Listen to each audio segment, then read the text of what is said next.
Welcome to BYOFAQ, the unofficial FAQ for the workplace. Today's dial is pace the people who finish one thing before they start the next, and the people who keep 10 plates spinning, and why calling one of them slow is a mistake. Okay, so picture this scenario for a second, right?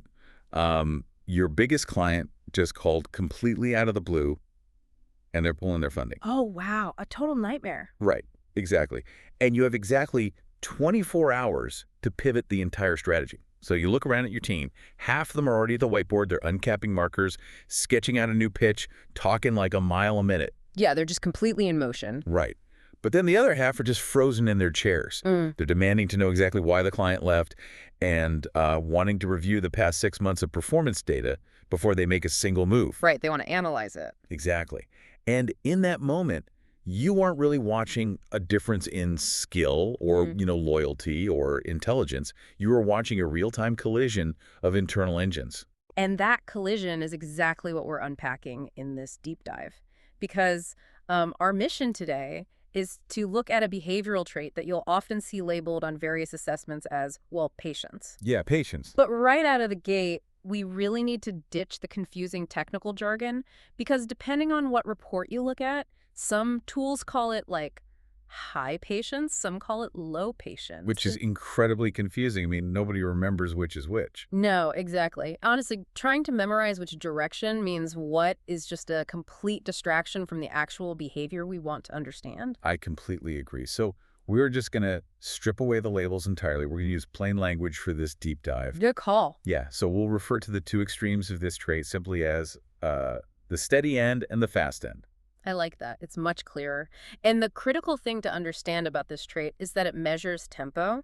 It's really about the natural RPM at which your internal engine is wired to run. Like your default cruising speed? Exactly. We're looking at how you instinctively manage tasks, how you prefer events to unfold, and the speed at which you're just most comfortable operating. Right. But before we get too deep into the weeds here, we really have to establish a hard rule. Tempo has absolutely nothing to do with work ethic. Nothing at all. Right. And it has nothing to do with competence either. Okay, let's actually start right there and unpack this bias. Because if I look at if I just scroll through my LinkedIn feed, or read almost any modern business book right now, we live in a world that is obsessed with hustle culture. Oh, completely. It's everywhere. Right. Every startup mantra is about moving fast and breaking things. So in that environment, isn't fast just objectively better? Doesn't speed equal high performance? Yeah, see, it's a massive baked-in bias in the modern working world, but it fundamentally misreads the mechanics of human behavior. Well, let's completely decouple the idea of pace from talent. A person on the fast end isn't inherently smarter, and a person on the steady end isn't inherently lazier. They're simply wired to process information and execute tasks in entirely different environments. That can be really tough to swallow in practice, though. I mean, I'll admit, I know I'm guilty of assuming a slow response means a lack of hustle. Oh, sure, we all do it. Yeah, like if I ask a coworker for a project update, and they don't fire back immediately with an answer, my brain immediately jumps to, they just don't care about this as much as I do. Right, and that creeping annoyance you feel, that's what we call a tempo mismatch in action. Tempo mismatch. Exactly. It's arguably one of the most common yet least diagnosed sources of interpersonal conflict in literally any office. Whoa. Think about it. Have you ever tried to have a detailed, methodical conversation with someone who is, physically tapping their foot, checking their phone, and trying to finish your sentences for you? Yes, all the time. And it feels deeply personal. Like, it really feels like they're deliberately trying to dismiss me or just rush me out of the room. Right, but it isn't personal at all. It's just a mechanical friction. Interesting. Yeah. Most people actually sit somewhere in the middle of this spectrum and can dial their pace up or down as needed. But the extremes, the far steady end and the far fast end, they will drive each other absolutely crazy if nobody in the room is able to accurately name the gap. So let's isolate the first extreme of that dial and figure out how they actually operate. Let's talk about the steady end. Okay. Because these are the people who quite frankly, keep the workplace from flying off its axis into deep space. They really do. And the absolute hallmark of the steady end is a preference for single-focus work. For them, depth is the default setting. Depth over breadth. Right. They naturally want to start task A, work on it until it's completely finished, and only then move on to task B. They operate at this consistent, methodical, even-paced rhythm. But why is that rhythm so rigid? Because I've noticed that if I interrupt someone on the steady end, it's not just that they get, slightly annoyed. It seems to physically drain them to shift gears. It does. It drains them because of a concept called attention residue. Attention residue. Yeah, so task switching is cognitively incredibly expensive for the steady end. When you interrupt them in the middle of a deep focused task, their brain doesn't just instantly pivot to your new emergency. Like they can't just flip a switch. Exactly. A portion of their cognitive processing is still stuck on the previous task. That's the residue. Oh. It No. costs them actual measurable energy to sever that focus, reorient to what you want, and then try to find their place again later. That makes total sense. To help you listening visualize this, think of the steady end like a massive freight train. Ooh, I like that. Right. A freight train doesn't just launch off the starting line like a sports car. It takes a minute. Yeah, it has to build momentum. Exactly. The engine revs, the gears engage, the wheels screech a bit, and it slowly gets up to speed. But once that train is moving, it is an unstoppable force of consistency. It really is. It will pull thousands of tons of cargo across the country right through the night without breaking a sweat. It cannot turn on a dime. No, it can't.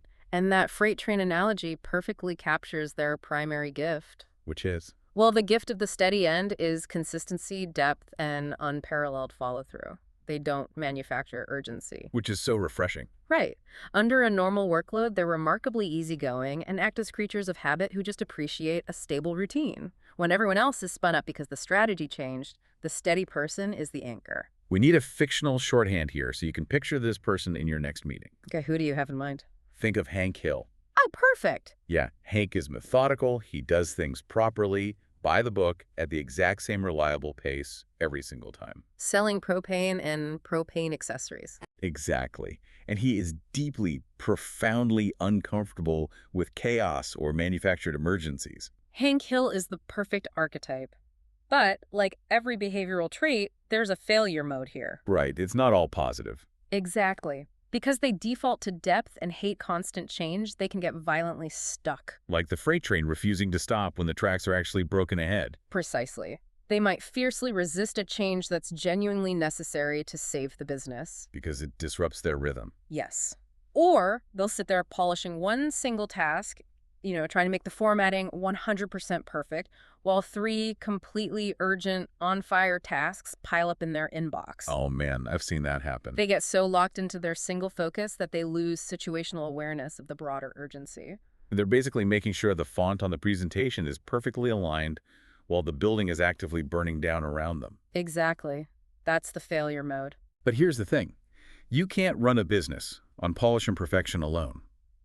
If the building is burning, you need someone who is willing to kick the door in and just start throwing water. Yes. Which brings us to the exact opposite side of the spectrum. The fast end. Right. In direct contrast to our Hank Hill freight train, these are the people who thrive when the tracks are constantly shifting. They love it. They have an incredibly high sense of urgency. For them, now is the only comfortable speed. Later doesn't just feel slow. Later feels like a genuine risk. Okay, so our fictional shorthand for this end of the dial is Lorelai Gilmore. Oh, yes. Perfect. Right. If you know the character, you know the vibe. Rapid-fire dialogue, holding a massive cup of coffee, keeping 10 different conversations and projects moving at once. Constantly in motion. Exactly. She's animated, brisk, and the second things get quiet or slow down, she gets visibly restless. And unlike the steady end, who is drained by juggling, the Lorelai Gilmore approach is actually energized by it. They're the ultimate multitaskers. They want to keep several threads moving at once. Wait, why doesn't the juggling exhaust them, though? Like, if the steady end suffers from attention residue, how does the fast end magically avoid it? Well, it's all about how their brain processes novelty. Novelty. Yeah. Every new task, every new ping on Slack, every fresh problem provides a hit of dopamine. They're literally addicted to the spark of the new. Oh, wow. So they're chasing that feeling. Exactly. The start of a project is thrilling to them, so the constant pivoting doesn't drain them. It feeds them. That's wild. And the gift here is undeniable. It's speed, momentum, and extreme comfort with chaos. They keep the lifeblood of the business flowing when the steady end wants to stop and analyze things for another 3 weeks. Okay, I have to challenge that a bit, though. Yeah. You said earlier that tempo has nothing to do with quality. Right. But if the fast end is addicted to the spark of the new, what happens when the project gets boring? They drop it, right? I mean, I'll admit I do this myself sometimes. I'll start a dozen browser tabs because I'm excited about an idea, and I finish absolutely none of them. What? That absolutely affects the quality of the actual work output. That is a very fair challenge, and it highlights their exact failure mode. Which is? We call it churn. Because they're chasing that dopamine hit of novelty, they pick up projects incredibly quickly. Right. But the second the novelty fades, the second the project requires tedious, methodical execution, they drop it. They leave a trail of 80% done projects behind them. The graveyard of good intention. Yes, exactly. The psychological trap for the fast end is mistaking mere motion for actual progress. Ooh, that's good. Mistaking motion for progress. Because they feel like they're doing a lot. I mean, they're exhausted. They're busy. Their calendar's full. But if you look closely at the finish line, very few things are actually crossing it. So just stirring the pot really fast. Mm-hmm. So let's put these two in a room together. What happens when Hank Hill and Lorelai Gilmore are forced to collaborate on a Tuesday afternoon? Well, it's a massive, usually misunderstood collision. Yeah, I can imagine. It's a collision of mistranslations. The fast end looks across the table at the steady end, and they don't see methodical and deep. What they see? They read the steady end as slow, stuck, or intentionally dragging their feet. Wow. And the other way around. Meanwhile, the steady end looks at the fast end, and they don't see agile and urgent. They read the fast end as scattered, impatient, and entirely incapable of focusing. And both of them are usually wrong. Both are wrong. You know, if you're listening, have you ever caught yourself doing exactly that? Have you ever sat in a meeting and judged a coworker's character thinking like, he just doesn't care enough to move fast, or she's just entirely disorganized, when you were actually just frustrated by their RPM? It happens all the time, but when you Yeah. strip the emotion and the character judgments out of it, the solution is incredibly mechanical. Mechanical. Yeah, we call it the gap mechanic. Okay, break that down for me. The core issue is rarely about a person's individual personality. The issue is the gap between their natural, hardwired tempo and what their role or their manager is demanding of them in that specific moment. Okay, let's walk through a real-world scenario that's going completely wrong and then look at how to fix it. Let's do it. So let's say you're a manager. You operate on the fast end. Over the weekend, you get a brilliant idea to completely change the project management software your team uses. Classic fast end move. Right. So on Monday morning at 9 a.m., you walk into the team huddle and say, hey, everyone, we're switching platforms today. I need all your data migrated by noon. Go. What happens to your steady-end employees in that moment? Oh, you just initiated a catastrophic system failure for them. Really? Just from that? Absolutely. They haven't finished their current tasks. They have absolutely no context for the change, and you've given them zero time to adjust their internal pace. Right. The freight train is still moving in the other direction. Yeah, exactly. A steady-end employee will physically tense up. They'll resist you, they will likely resent you, and their productivity will plummet for the rest of the week because you force them to run at your RPM, not theirs. Okay, so how do we fix the gap? Like, how should that manager have handled that software rollout? You name the gap, and you adjust the rollout. If you know you have a Hank Hill on your team, you give them a heads up on Thursday. Thursday instead of Monday. Yes. You pull them aside and explain the why. You say, hey, next Monday we're transitioning platforms. I need you to start wrapping up your current threads. You give them the runway. Exactly. You give them the runway to get the freight train slowed down, switch to the new track, and safely brought back up to speed. And the reverse is true for managing the fast end, right? Yeah. Like if you force Lorelai to do highly repetitive, single-focused data entry for a month. Oh, she won't bring out. She'll check out. Yeah. She'll lose all morale and start browsing job boards by week 2. Because there's no novelty. Right. If you have to put a fast end person on a slow, methodical project, you must give them parallel threads. What does that look like? Give them 2 other minor, fast-paced things to brainstorm on the side. That way they don't get bored and start, breaking the main project just to feel the momentum again. Let's just stir the pot. Exactly. This brings us to, I think, the most practical application of this deep dive. How do we actually build teams with this knowledge? Yes, that's the real question. Because, if we're being honest, modern offices still overwhelmingly praise the fast-paced self-starter and quietly criticize the steady person as inflexible. Which is a completely backward way to build a company. I mean, think about it. If you run a business entirely composed of fast-end people, you'll have a million brilliant ideas, incredible energy, and absolutely zero finished products. 100%. The steady end is the only reason the team doesn't implode.